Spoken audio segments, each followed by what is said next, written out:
pouvoir est au bout du fusil, la pauvreté dans la réflexion.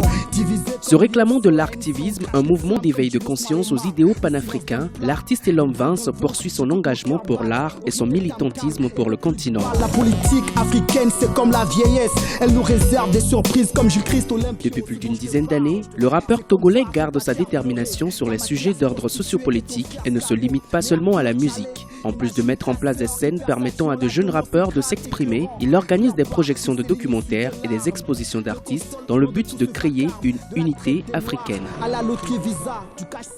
Le message que je véhicule principalement à travers mes productions, c'est l'amour. Et il y a des thématiques connexes qui sont le panafricanisme. Il faut que les Africains comprennent que c'est dans l'unité qu'on sera grand. C'est du rap, c'est du hip-hop, c'est du rhythm and roots. La rythmique, c'est du boom-bap, c'est du hip-hop.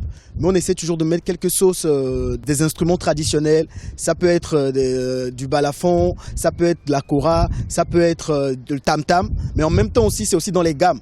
C'est intéressant de jouer les cuivres et les saxophones dans des gammes pentatoniques parce que je suis éveillé, je viens du Togo et que chez nous, les chansons sont faites souvent dans des gammes pentatoniques. Trop loin pour eux. Spirituel cette musique. Après Légitime Défense en 2010 et Analgésique en 2012, Elom Vance a sorti en décembre 2015 son troisième album baptisé Indigo.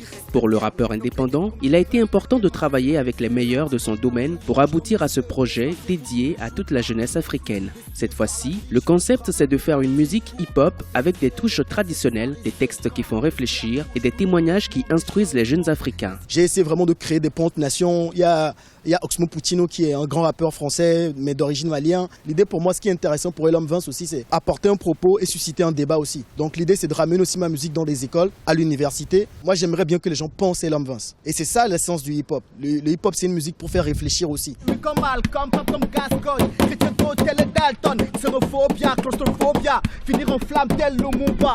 Méfie-toi du regard d'une go qui t'attire de sa... Surnommé le griot contemporain, l'artiste Elom Vance entend poursuivre son combat pour changer les mentalités à travers la culture et l'éducation en Afrique. Comme moyen d'action, il compte sur l'art oratoire, la peinture, la danse et surtout les films documentaires sur l'histoire du tiers-monde en général et des grandes figures africaines en particulier. Pour lui, il est important de créer des alternatives afin d'éduquer les masses sur l'histoire de l'Afrique et sa diaspora sur ses grands hommes.